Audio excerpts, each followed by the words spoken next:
Apocalipse 14, verso 6 a 12. Apocalipse é o último livro da Bíblia. Acho que os irmãos vão encontrar todos. Quem encontrou diz amém? Amém. Louvado seja Deus. Apocalipse 14, verso 6 a 12. Diz assim a palavra do Senhor. E vi outro anjo voar pelo meio do que, igreja? Do céu. E tinha o evangelho eterno para o proclamar aos que habitam sobre a terra e a toda nação e tribo, língua e povo, dizendo com grande voz, temei a Deus e dai-lhe o que, irmãos? Glória, porque é chegada a hora do seu juízo. E adorai aquele que fez o céu e a terra e o mar e as fontes das quê? Das águas. Verso 8. E outro anjo seguiu dizendo, caiu Babilônia, aquela grande cidade que a todas as nações deu a beber do vinho da ira da sua prostituição. E seguiu-os o terceiro anjo, dizendo com grande voz, se alguém adorar a besta e a sua imagem, receber o sinal na sua testa ou na sua mão, também o tal beberá do vinho da ira de Deus, que se deitou não misturado no cálice da sua ira, e será atormentado com fogo e enxofre diante dos santos anjos e diante do Cordeiro. E o fumo do seu tormento sobe para todo sempre, e não tem repouso, nem de dia nem de noite, os que adoram a besta e a sua imagem, e aquele que receber o sinal do seu nome. Aqui está a paciência dos que, irmãos? Dos santos. Aqui estão os que guardam os mandamentos de Deus e a fé de Jesus. Palavra do Senhor. Amém. Vamos orar mais uma vez. Soberano Pai, acabamos de abrir a Tua palavra, Jesus. Não permita que coloquemos sobre ela os nossos posicionamentos e pensamentos, mas que seja tão somente o Teu Espírito Santo, falando para nós e trazendo o útil e o que é de necessário, Pai. Pois infelizmente hoje nós estamos recebendo pastos secos, mas nós precisamos pastos verdejantes. Não que seja uma palavra que a gente goste, mas que seja uma mensagem que nos repreenda do nosso pecado e nos aponte o caminho da salvação. Pois todas as vezes que a tua palavra é aberta, é a oportunidade que o Senhor está dando para que o teu povo se arrependa e ande no seu caminho. Entregamos nossa vida em tuas mãos. Em nome de Jesus, nós oramos com fé. Amém, Senhor. Amém. Amém. Louvado seja Deus. Quando nós analisamos a maneira como o mundo, como as coisas estão caminhando ultimamente, quando nós analisamos a sequência dos eventos, quando nós analisamos o cumprimento prático de Mateus capítulo 24 na nossa sociedade, nações contra nações, povo contra povos, o amor de muitos esfriando, a igreja perdendo a sua identidade, é perigo dali, é catástrofe acolá. Então, quando nós analisamos esse cenário do mundo, nós compreendemos, irmãos, literalmente que nós estamos vivendo as últimas fases da história da humanidade. Quando nós analisamos a maneira deteriorada como a sociedade a cada dia tem caído, quando você abre o teu Falangola, quando você abre o teu TPA, outros canais televisivos informativos a nível internacional, com certeza que 100% ou 90% das informações não são boas, não são a nosso favor, mas pelo contrário, é visível a maneira deteriorada como a sociedade mundial tem caminhado.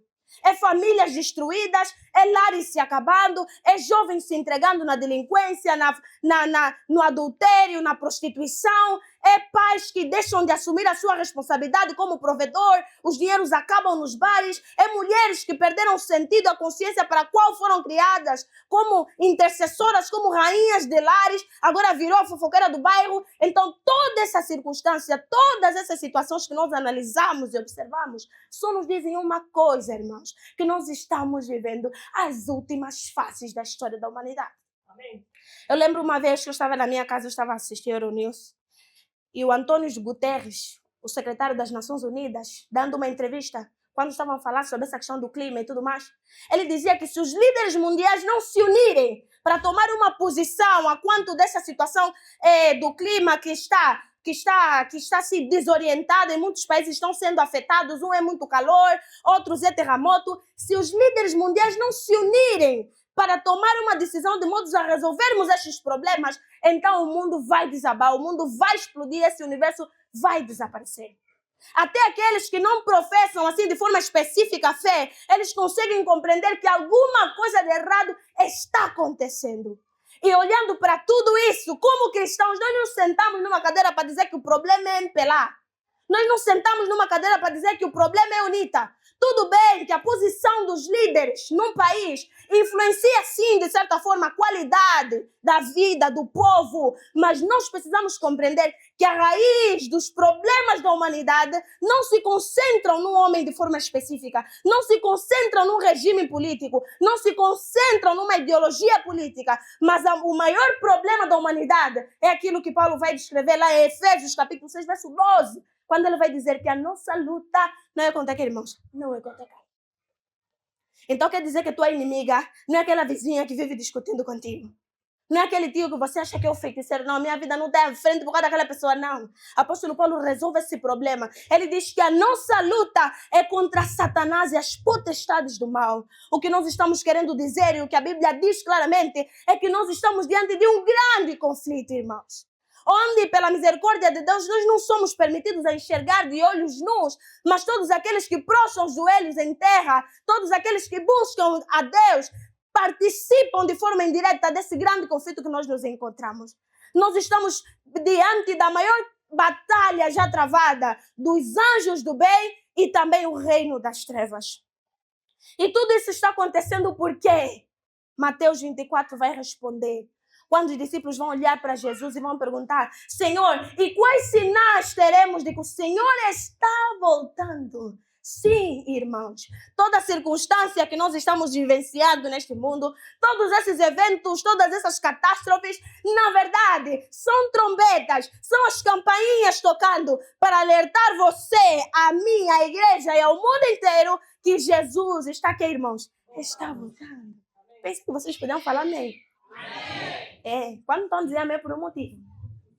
Então nós estamos diante, irmãos, daquilo que é o prelúdio do maior evento já profetizado, já registrado, já prometido, a maior promessa já feita a nível de toda a Bíblia Sagrada, que é nada mais, nada menos do que a segunda volta de Cristo Jesus. Sim, irmãos, Jesus está voltando. O nosso mestre, ele volta. Ele não foi no seu dever, João capítulo 14. Ele diz que não se turbem, não fiquem tristes. Não fiquem tristes, não fiquem desanimados. Eu vou, mas aí onde eu vou é para vos preparar o lugar. E eu brevemente voltarei para vos levar a mim mesmo. Então todas as circunstâncias que nós estamos passando são indicadores de que Jesus está voltando. Creia você ou não, aceite você ou não, Jesus está voltando e ele vai voltar. Amém. Eu um dia estava lá em casa assistindo, olha, aquilo me soou meio cômico, mas aquilo foi uma pedra. Se Jesus, isso aqui, corações carnais não aguentam. Mas é a verdade. O pastor Arilton pregando, ele dizia assim, a única forma de chegarmos no céu é através de Cristo Jesus. É através do sangue de Cristo. Agora, o irmão vai dizer, não, eu não creio em Jesus. Eu não creio no Cristo. Tá bom, você é livre, mas o fogo te aguarda. É pesado, mas é a realidade. A única forma de nós chegarmos nesse céu é nós aceitarmos Jesus como nosso único e bendito que, irmãos? E bendito Salvador. Então a mensagem maravilhosa da volta de Cristo, ela tem aquecido o coração dos servos de Deus ao longo de toda a história. E homens e mulheres, povos e nações se levantaram para pregar de forma poderosa de que Cristo está voltando. Se levantaram de forma poderosa para se dedicar na causa e permitir com que o evangelho avance. Mais pessoas conheçam de Jesus. Por quê? Porque eles entendiam a brevidade da volta de Cristo e a urgência da mensagem ser apresentada. No livro O Grande Conflito, Ellen White, a falar sobre os valdenses, ela diz que os meninos eram treinados nas faculdades, pegavam as Bíblias, porque naquela altura, a idade escura, a Igreja Católica Romana não permitia o estudo aprofundado da palavra do Senhor. As Bíblias foram retiradas do povo. Então eles, para levar a mensagem às pessoas, irmãos, eles pegavam pedaços da escritura, diz Ellen White no Grande Conflito, ao falar sobre os valdenses, colocavam nos casacos, e aquilo está a estudar, afinal está a pregar o evangelho.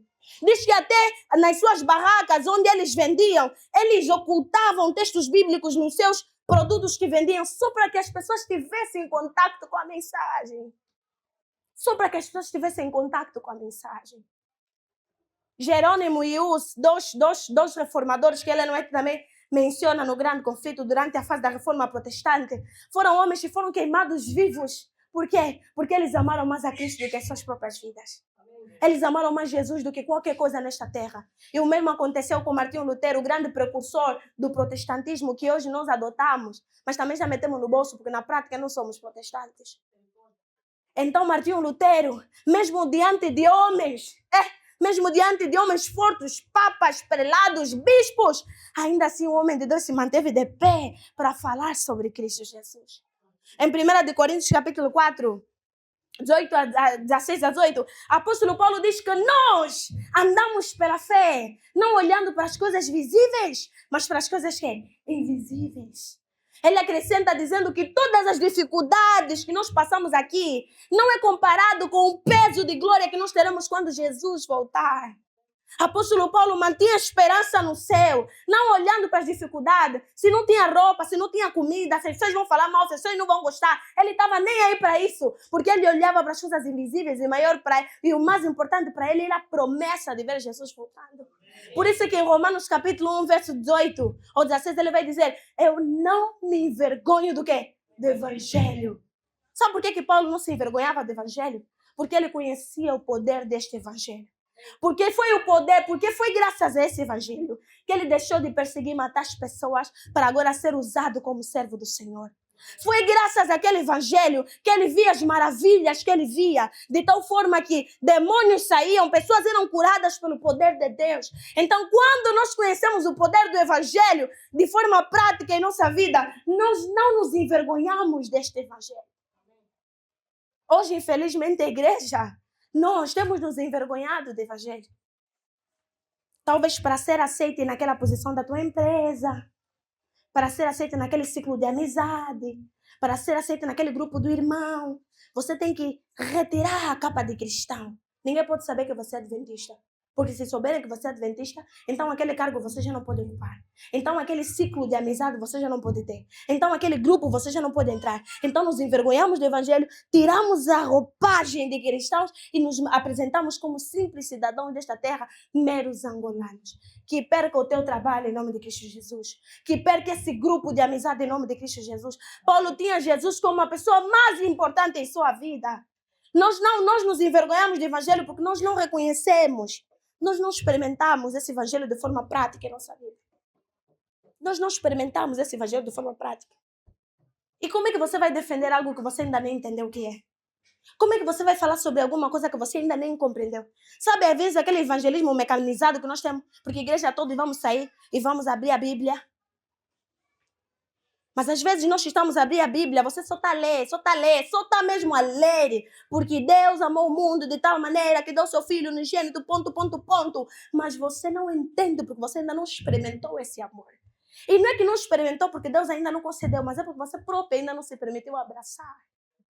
Estamos a sair na rua, irmãos, abandone o mundo. A pergunta é, nós abandonamos o mundo ou carregamos aqui dentro da igreja? Essa é a pergunta. Nós abandonamos o mundo ou carregamos aqui dentro da igreja? Não somos adventistas do sétimo dia. Irmãos, a essência do sábado não se concentra no deixar de atividades físicas. Não fui trabalhar, estou aqui assim, estás a guardar sábado. Não. É uma parte.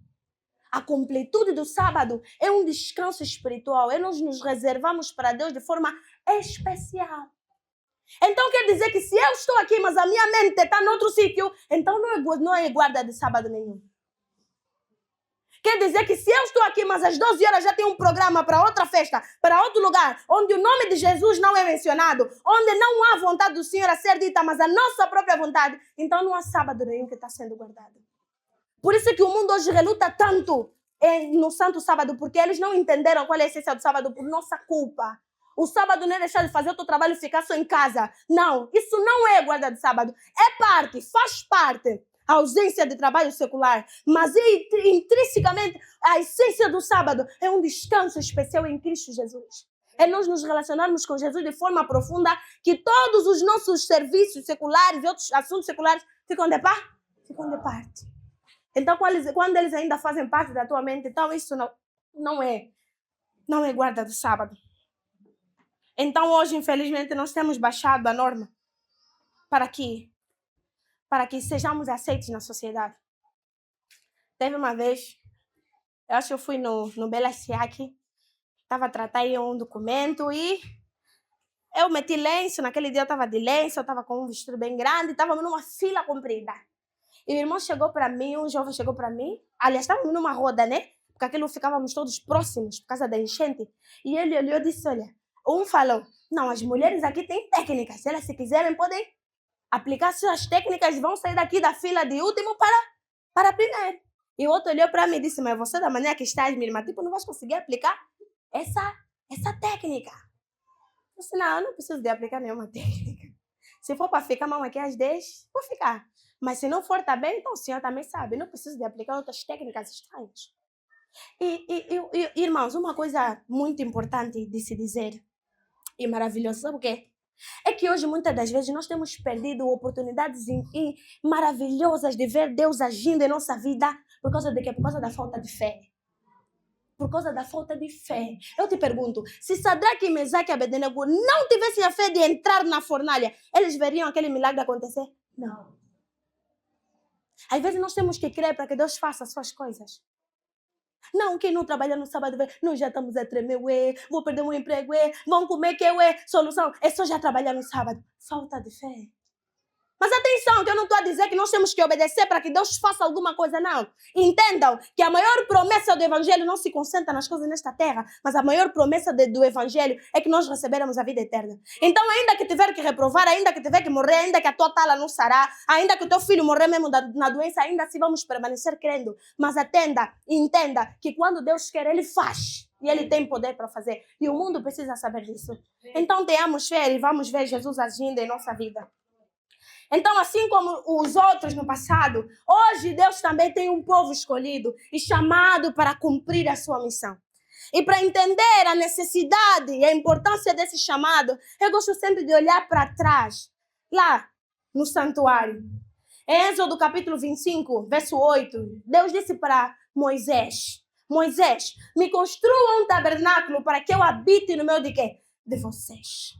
Então, Deus orientou que o tabernáculo fosse construído, primeiro, para que Deus habitasse no meio do povo, e segundo, porque o evangelho, ou seja, como diz o pastor Arilton, porque o santuário era que nem o evangelho em símbolos. Ou seja, por meio do evangelho ou do santuário, Deus queria ensinar para o povo de Israel como se processa a salvação.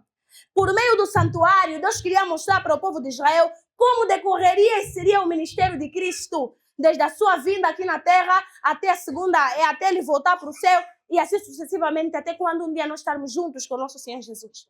Então, o santuário, os rituais que nele se realizavam e outras atividades realizadas no povo de Israel eram indicativos, eram sombras do ministério de Cristo Jesus.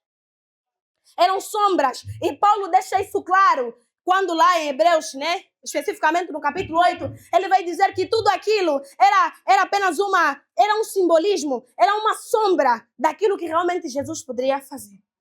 Então, de todos os rituais realizados no povo de Israel, haviam 7 festas que eles celebravam. E estas festas, o tempo é curto, nós não conseguimos falar assim de forma aprofundada, mas vocês que têm YouTube e telefone, escreve lá, as 7 festas de Israel, pastor Arilton. É uma coisa maravilhosa, não é coisa de adventistas, é Bíblia, vamos estudar. Então, as 7 festas que o povo de Israel celebrava eram sombras, ou também indicavam o ministério de Cristo, tanto a sua primeira vinda, como depois o serviço que ele poderia realizar no lugar ou no santuário celestial. Pois diz o apóstolo Paulo que o santuário terrestre era uma sombra, era também um indicativo do verdadeiro santuário que está onde, irmãos? Que está no céu. Isso não estou inventando, está lá em Hebreus, podem ler.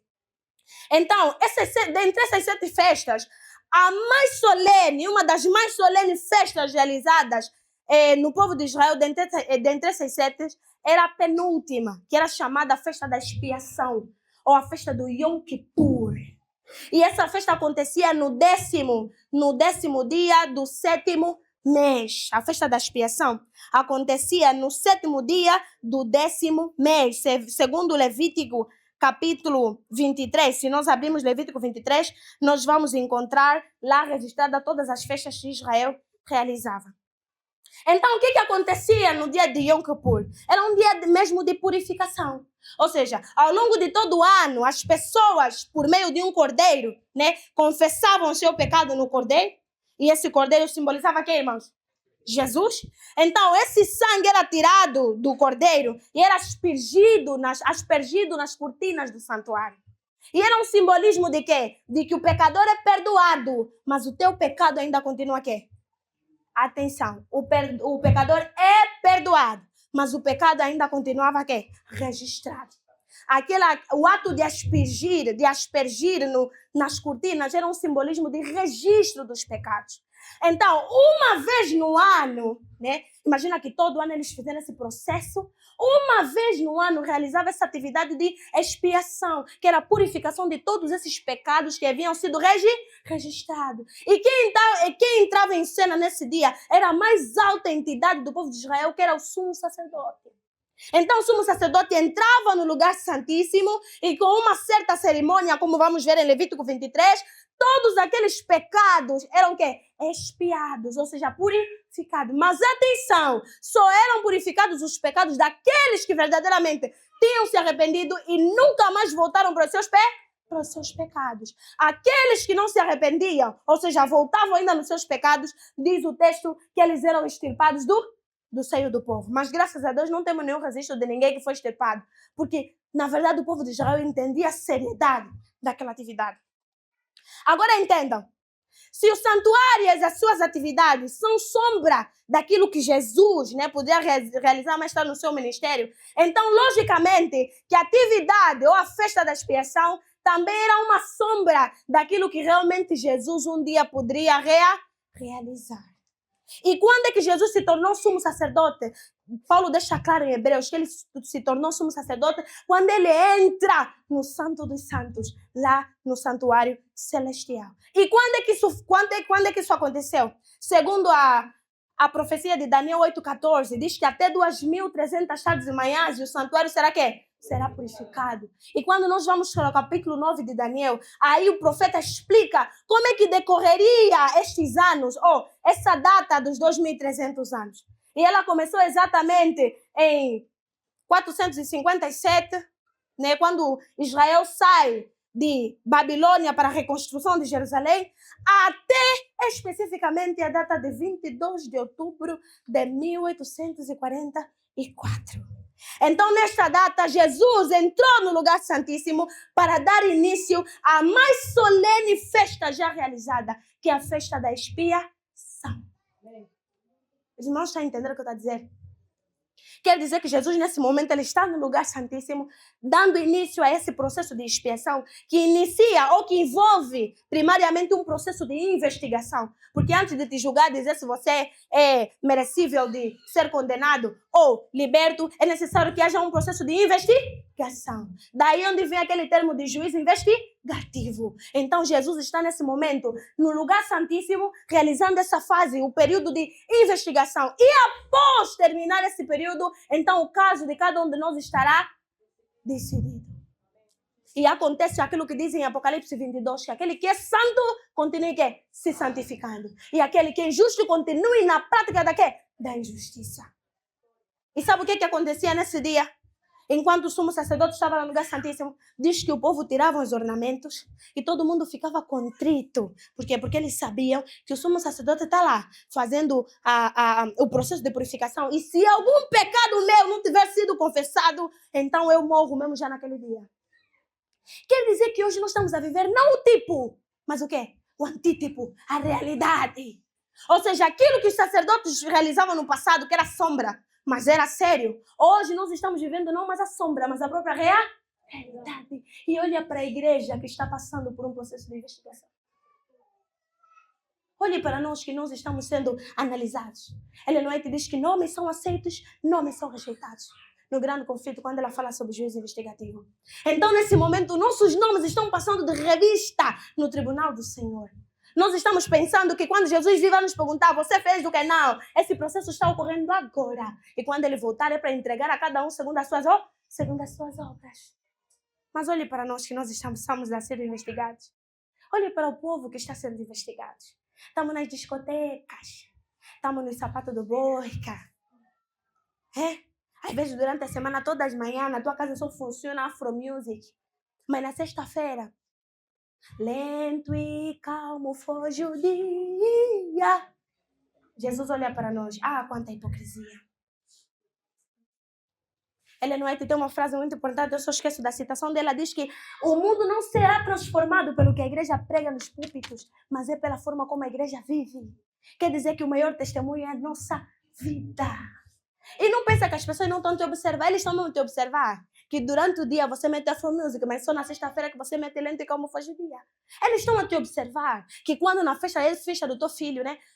Tem todos panda, tem todos heróis, menos Jesus. Porque as crianças estão crescendo com essa mentalidade que o herói deles é Super Wings, o herói deles é Homem-Aranha. Mas quantos pais ainda têm a paciência de sentar com as crianças para apresentar que o maior herói da história é Cristo Jesus? Quantas mães ainda têm paciência para sentar e apresentar para os filhos que o maior herói da história é Jesus? E não aquele Super Wings, Homem-Aranha, mas é o Cristo que morreu. Não pulava prédio, morreu, deu a sua vida para que nós e as próprias crianças fossem salvas. Quantos? Ou estamos a empurrar as crianças na televisão para termos o tempo de trabalhar para trazer o arroz? Como se a construção do caráter dependesse simplesmente daquilo que entra na barriga. A juventude está mesmo a estragar. Por quê? Falta pastos verdejantes na nossa educação. Eu não estou a tirar que existem aqui homens e mulheres verdadeiramente tementes a Deus que choram pelos seus filhos. Mas existem, infelizmente, pais e mães que estão abrindo mão da maior missão que lhe deram. Por isso, você jovem, se não tem tempo, não se encontraste com Jesus, não casa, fica solteiro. Pois diz a serva do Senhor, diz que muitos pais vão responder pelos seus filhos. Atenção! Eclesiastes, Ezequiel 18 é claro, dizer que cada um será castigado pelo seu próprio pecado. Mas se você teve participação naquilo que o teu filho fez, pegaste você mesmo que pegou a cerveja, lhe entregou, então você também vai ter participação. Porque a conduta dele também foi resultado da tua atuação. Fica solteiro se não está preparado para casar. Porque o casamento não é só eu te amo. Não. Tem um papel que depois vem a instrução dos filhos. Isso não é pouca coisa. Instruir filho não é ele meter só no clube de aventura, no clube de desbravador. Não. Os clubes são como auxiliares. O maior papel de instrução é no lar. Então, se não está preparado para todos os dias fazer culto familiar antes de ir no teu trabalho, se não está preparado para todos os dias se levantar como sacerdote da casa para abrir a Bíblia Sagrada, não casa, fica solteiro. É melhor. Ouve o conselho de Paulo. Ouve em nome de Jesus. Temos que entender que é sério o que Deus nos chama para fazer. É sério o que Deus nos chama para fazer. Teve uma fase que eu fui diaconisa na minha igreja. A diaconisa mais criança, naquela altura até Jesus. Eu mesmo, mas pronto, fui só. Então, era cada coisa. Você vê, às vezes, mãe mesmo dá telefone na criança com subai sufi para lhe distrair. Em nome de Jesus. É que nós não compreendemos a solenidade do Deus que também tem razão. Por quê? Porque quando nós não temos encontro particular com Deus em nossa casa, então quando você chega aqui, fica tipo mesmo só, é aquela tua sala de casa. Fica tipo mesmo só, é qualquer cenário, tipo sala de aula, onde a gente vem, senta, ouve só alguém que vai falar aí naquele dia, e acabou. Mas quando nós buscamos Deus em casa, nós entendemos a seriedade, a solenidade do Deus que nós adoramos. Chegamos aqui e não nos comportamos de tal maneira. Pegar mesmo o telefone, porque não, o WhatsApp, atender o telefone, vai te pesar. Você não faria isso se estivesse diante de um chefe? Ou faria? Não faria. Imagina que você está diante de uma entrevista muito importante. Isso que estamos a fazer, não faríamos. Mas como nós não entendemos o Deus que nós temos, então a gente se sente livre para fazer toda e qualquer coisa. Mas atenção, que antes da festa da expiação, uma festa muito importante também acontecia. Segundo o verso 23 de Levítico 23, que é a festa das trombetas. Ou seja, antes do grande dia da expiação, o povo era avisado já. Os sacerdotes levitas tocavam as trombetas. E eles, quando ouviam essa trombeta, era um sinal de que, afinal, o sacerdote brevemente vai entrar no santuário, no lugar santíssimo, para fazer a obra mais solene desta terra. Então, assim como o santuário, a expiação apontava para alguma coisa, o mesmo também com a festa das trombetas. E nós cremos piamente, como Adventista do sétimo dia, que esse tocar de trombetas, ele se efetivou ou se cumpriu no grande despertamento religioso que aconteceu por volta dos anos 1843 a 1844. Quando um povo, tendo como precursor Guilherme Miller, um fazendeiro americano, se levantaram de forma forte e veemente para anunciar que Jesus estava aqui. E é nessa fase onde nasce o maior, o último e a mais solene, ou o mais solene povo já chamado, para pregar as últimas mensagens, a última mensagem, a mais solene para toda esta terra, o povo adventista do sétimo dia. Então, enquanto Jesus entrava no lugar santíssimo aqui na terra, ele levantava um povo para preparar o mundo, não só para aquilo que ele estaria começando a fazer no lugar santíssimo, mas também para a sua grande volta. E esse é você, esse sou eu. Que não temos tempo de pregar, porque só temos que ir na empresa.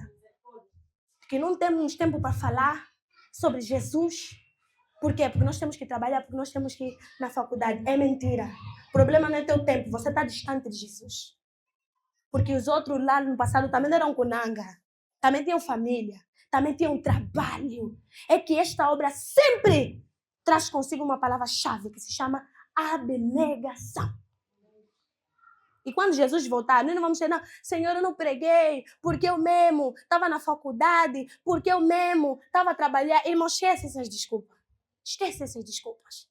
O que o Senhor nos chama é nós tomarmos a posição como servos.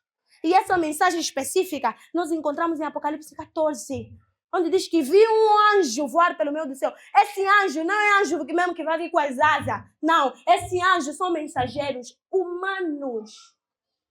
Um povo especial chamado a pregar a mensagem. E ele dizia que no meio do céu, porque a mensagem é que ela vai ter, tem alcance mundial.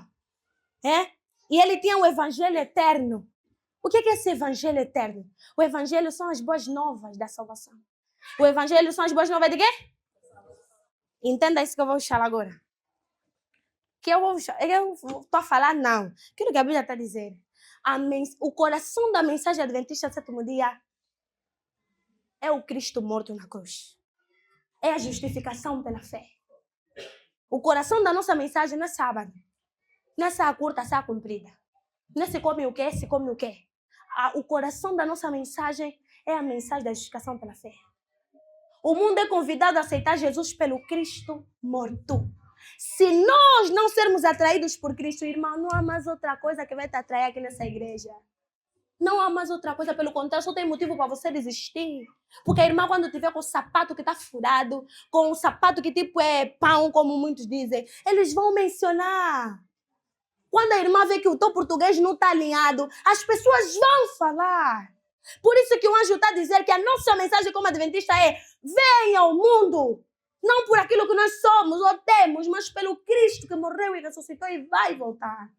A mensagem da cruz é o coração. E por que infelizmente hoje não há aquela sustentabilidade na juventude? Em nós, na igreja. Por quê? Porque nós não estamos a ser atraídos pelo Cristo. Porque nós nos apaixonamos por tudo na igreja, menos pelo Cristo. Guilherme Miller, quando estava a dar os passos para a conversão, ele dizia que eu encontrei em Jesus um verdadeiro amigo. E nós precisamos encontrar em Jesus um verdadeiro amigo. Eu estou a fazer a formação de liderança. E quando tivemos a aula magna aí na Metropolitana, o pastor Henrique ele dizia que hoje nos clubes, né, às vezes a intenção é fazer atividade para atrair os jovens, né? Vamos fazer uma praia, vamos fazer um piquenique. Nós só estamos a dar, né? Dar só bué de vento, bué de ar para encher as barrigas dos jovens. Mas se fura, é tudo vento. Não há vida, não há consistência. Por quê? Porque os jovens têm que entender que você não vem no clube porque é para ir na praia, para se divertir. Você vem no clube é para aprender sobre Jesus. E se nós não queremos falar sobre Jesus, então fica na tua casa, irmãos. Infelizmente, nós não temos mais outra coisa para te dar. Aqui a promessa não é arroz, não é feijão, não é sapato, não é Nike, não é trabalho. Se você está aqui porque estás à procura de trabalho, irmão, infelizmente, não sei se vai ficar como se vai voltar na tua casa. Mas a única coisa que nós temos para oferecer, a única, é a cruz de Cristo. É o sangue do Salvador. Mas é um sangue que nos lava. É um sangue que nos restaura. E é um sangue que nos habilitará a estarmos de pé quando Ele voltar. Essa é a única coisa. Agora, se tem mais outro assunto, isso eu já não sei. E não será possível. Mas a nossa mensagem, o nosso principal tema é Jesus. E isso nós não vamos conseguir somente aqui na igreja, na coletividade. Isso você precisa descobrir no teu quarto, de forma pessoal. Não, aquele irmão também tipo, se acha muito espiritual. Aquele irmão também quando está a cantar parece que ele é o único que está na igreja. Não. É que você está no nível que você olha para ele, você não entende. Porque as coisas espirituais se entendem de forma espiritual. E se você estiver na carne, vai ouvir mesmo barulho. Vai ouvir mesmo língua estranha. Mas não é língua estranha, todo mundo fala português. Só que você está distante e não está a entender. Então, às vezes, não é que o pregador tinha que mudar a mensagem, mas é que o teu coração é que é de pedra, precisa ser mudado para de carne, para entender a mensagem. Porque é uma verdade que a palavra ela tem poder para transformar. Mas nós é que nos mantemos duros.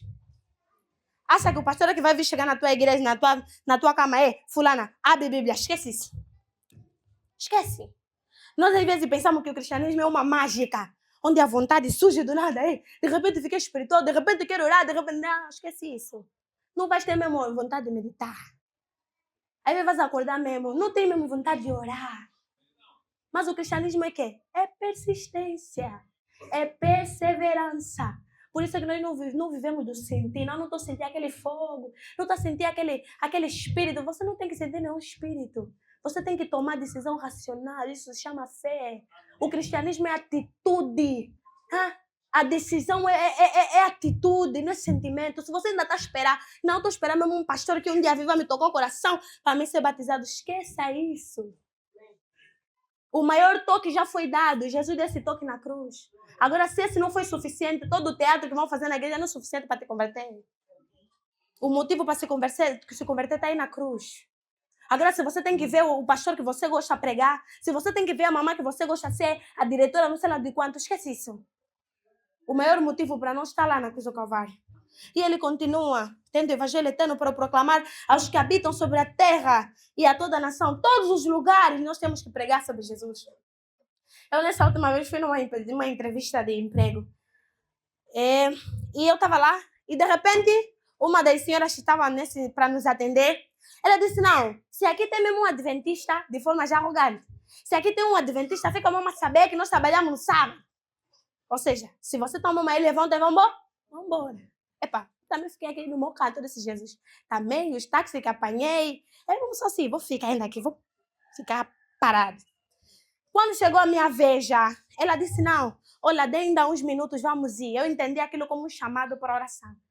Me retirei já, liguei já nos amigos abençoados, amigas abençoadas, ela me ajude a orar. Porque é bom criar esses laços assim, nós entre os irmãos. Você não vai no céu sozinho. Liga mesmo, tá passando por dificuldade, liga mesmo, orar por mim. Liguei, começaram a orar por mim. Quando voltaram, eu fiz a minha entrevista e fui. Pulei uma parte. Depois da oração, quando eu voltei para a sala, com todos os candidatos, agora Deus começou a pisar no meu coração. Fala.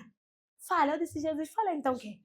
Fala! Mas fala o quê, pai? Eu estou numa sala de entrevista, aqui as pessoas vieram procurar trabalho. Fala, não existe lugar. Epa, eu levantei e disse, irmã, você vai me perdoar? Eu sei que aqui vieram fazer entrevista, mas também se eu não falar, não vou sair bem. E ali, até agora não me ligaram, mas eu me sinto satisfeita porque eu vi o Senhor falando para aquele povo. Amém. E eu falei exatamente sobre o sábado, porque o dia do Senhor tinha sido apresentado de forma desdenhosa. Então Deus disse, não, alguma coisa aqui está mal. Então tem que apresentar da forma que Ele é. E o sábado faz parte da lei de Deus. E a lei de Deus é a base do seu governo. Então nós somos chamados, em todos os momentos, em todos os lugares, em todas as circunstâncias, nós somos chamados a falar que Jesus brevemente virá e que Ele é amor. Mas temos que estar conectados com o Senhor. Verso 7 diz que temei a Deus e dai-lhe glória.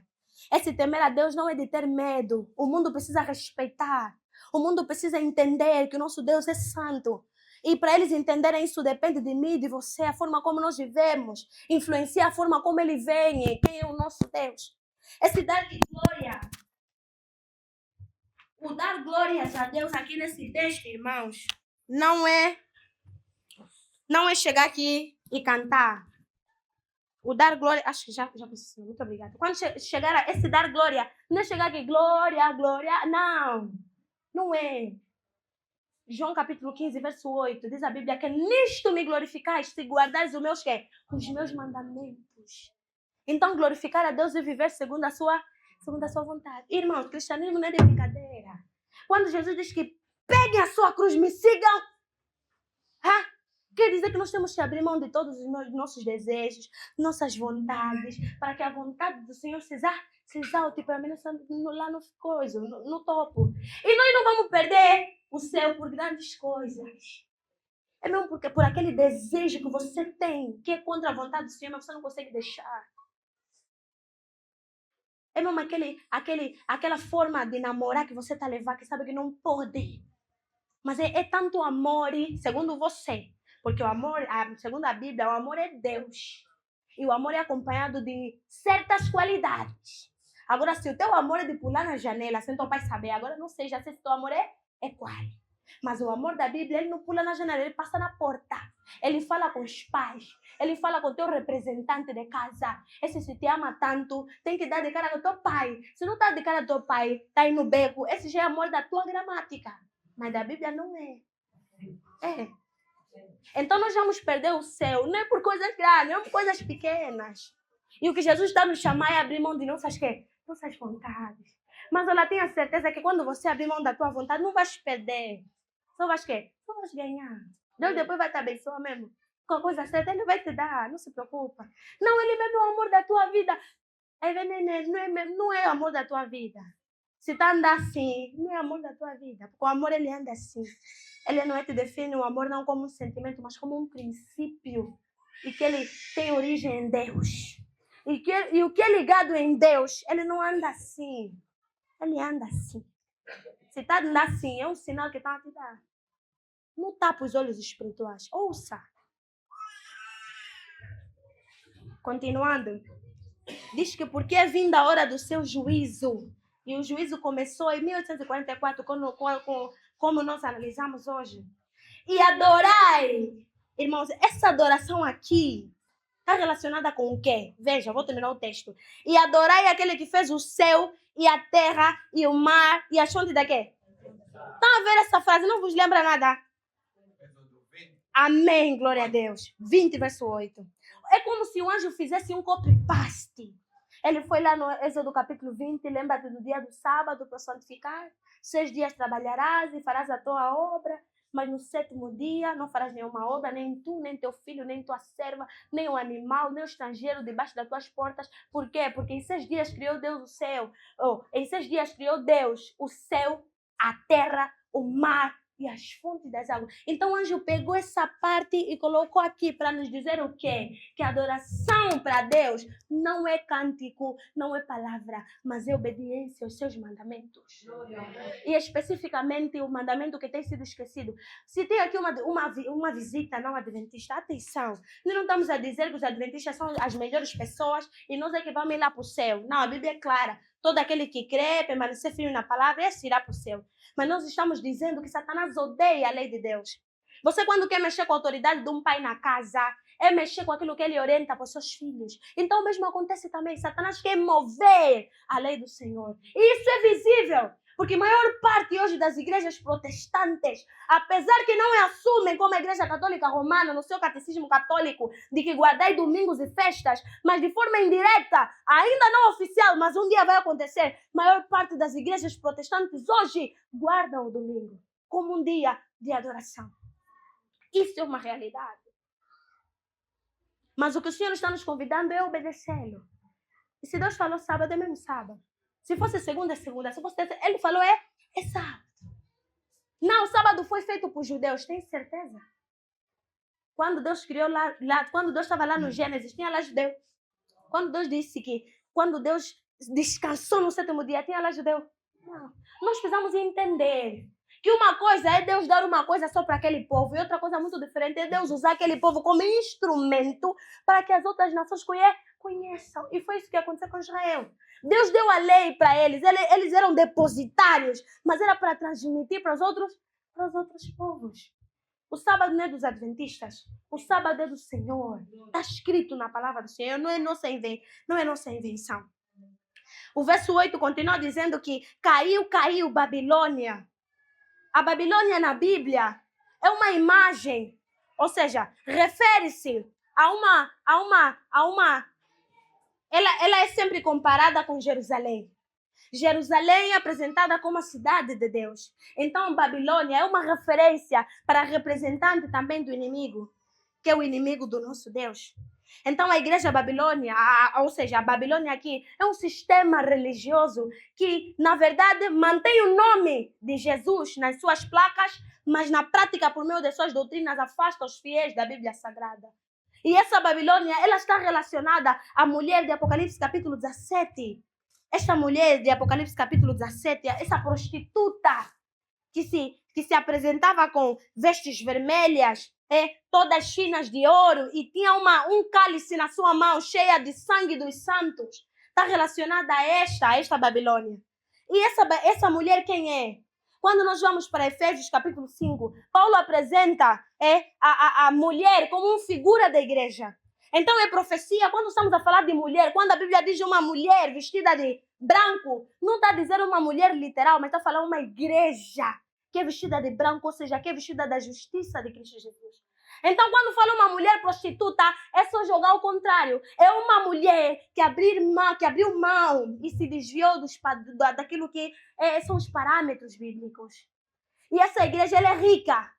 E essa igreja, ela por muito tempo matou e perseguiu servos do Senhor.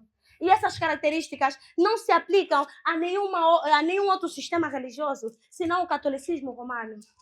Então, essa Babilônia que se refere aqui, Apocalipse capítulo 14, é nada mais, nada menos do que o catolicismo romano. Essa Babilônia que está aqui.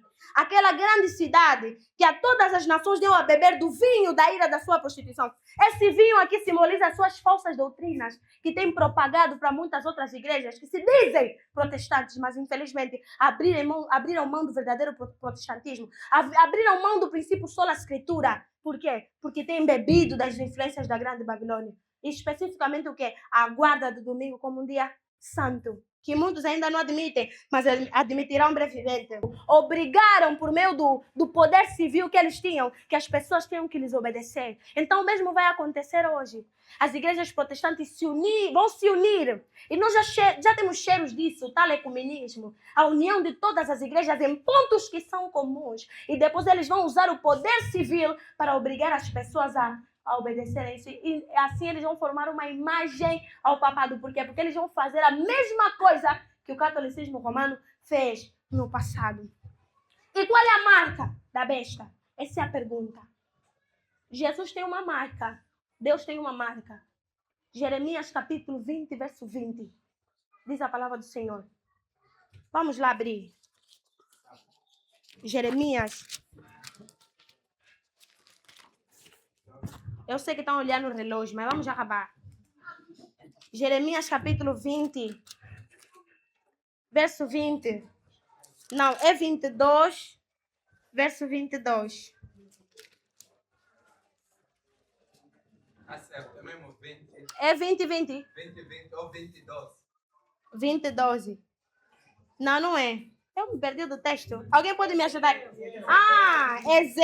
Ezequiel, muito obrigado. Deus seja louvado. Ezequiel 20, verso 20. E Ezequiel 20, verso 20, a palavra de Deus é clara ao afirmar que e santificai os meus sábados e servirão de quê? De sinal. E servirão de sinal entre mim e quem? E vós. Então, o sábado é como um selo que identifica a todos nós como sendo pertencentes a quem? A Deus. Então, do mesmo jeito que Deus tem um selo, o qual identifica o seu povo, o inimigo também tem. Mas faz mais sentido dizer que terá, porque ele ainda não foi oficializado. E esse dia não é mais, nada menos do que o próprio domingo. Então, o domingo será quando ele for obrigado de forma oficial, como um dia de adoração em que todos nós temos que guardar. Então, irmãos, é visível que nós estamos vivendo um grande conflito e Deus está nos chamando a pregar essas 3 mensagens, pois elas vão preparar o mundo para a volta de Jesus. Mas eu quero terminar lendo aqui uma citação no grande conflito. esse grande conflito. A página 487, a serva do Senhor diz assim: Satanás reúne todas as suas forças e lança todo o seu poder ao combate. E ela pergunta: como é que não encontra maior resistência? Por que são os soldados de Cristo tão adormecidos e indiferentes? Por que revelam tanta indiferença? E está aqui a resposta. Porque têm tão pouca comunhão real com Cristo. Porque são tão destituídos de seu espírito. E o pecado não é para eles repulsivo e repugnante como era para o seu mestre. Então, a nossa fraqueza e fuga da missão é porque nós nos desligamos do nosso mestre. Então, o maior convite e o maior apelo que Deus quer fazer para hoje à igreja de Salém não é levante e vai pregar. Mas o maior apelo é: precisamos nos reconectar com este Deus. Precisamos nos reconectar com este Deus. E se esse é o teu desejo, é a tua vontade, você e a tua família se reconectarem com Deus e juntos pregarmos de forma teórica e prática de que o nosso rei volta e ele vive, eu te convido a levantar e nós vamos orar. E seja lá qual for o teu pecado, seja lá qual for a tua condição espiritual, quando o pastor me ligou ontem à noite, eu na minha cabeça eu disse: Jesus, eu posso fazer qualquer coisa, menos pregar. Qualquer coisa, menos pregar. Mas o Senhor me trouxe aqui e assim as coisas aconteceram. Então é sinal de graça de que o Senhor quer restaurar a minha e a tua vida espiritual. Está bem assim, quando estivermos a orar, não vamos ouvir. Eu quero pedir ao ancião coordenador, se estiver. Tá aqui não. Por favor, ancião.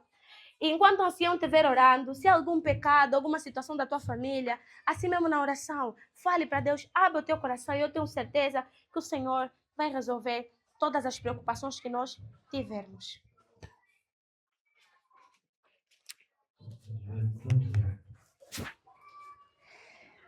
Nosso Pai, mais uma vez nós conseguimos perceber que os nossos planos nem sempre são iguais aos teus.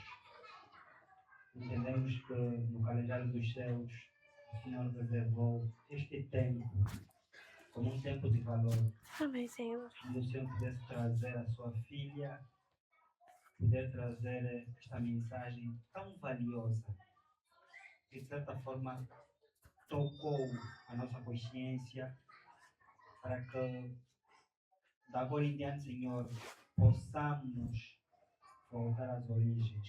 Amém. Aquela que é a nossa verdadeira missão. Porque entendemos que não vale a pena perdermos o nosso tempo fazendo coisas que não elevam, não nos consagram, não nos tornam aquilo pelo qual fomos chamados. Por isso, ó Pai, venha restaurar nossas vidas. Venha reconectar-nos contigo.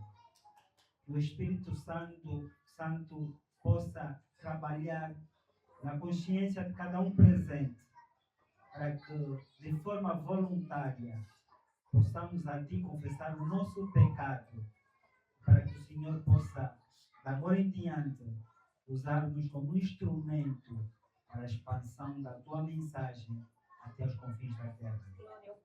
Ó Pai, venha poderosamente usar Tua serva, porque ficou aqui bem claro que a Tua igreja, não só de Salém, precisa desta mensagem. E entendemos que ultimamente tem sido raro mensagens do gênero. Por isso, ó Pai, venha dar-lhe força, venha dar-lhe unção, venha protegê-la contra qualquer poder do mal. Amém. Para que ela prevaleça e anuncie com poder e grandeza esta mensagem para todos nós que acabamos de ouvir nesta manhã. E que não seja apenas mais uma pregação, Senhor. Que possamos mesmo refletir e que haja mudança. Sabemos que esta semana será uma semana poderosa.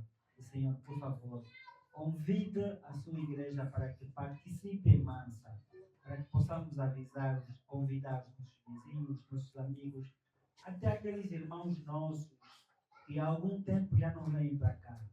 Dê-nos força, dê-nos poder, e para que no final deste mês de agosto, Senhor, possamos entrar num outro mês totalmente diferente. Ó Pai, o sábado ainda só começou.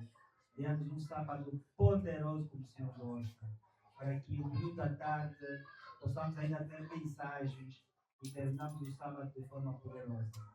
Guarde-nos e guie-nos no teu poder. Oramos em nome de Jesus. Amém. Amém.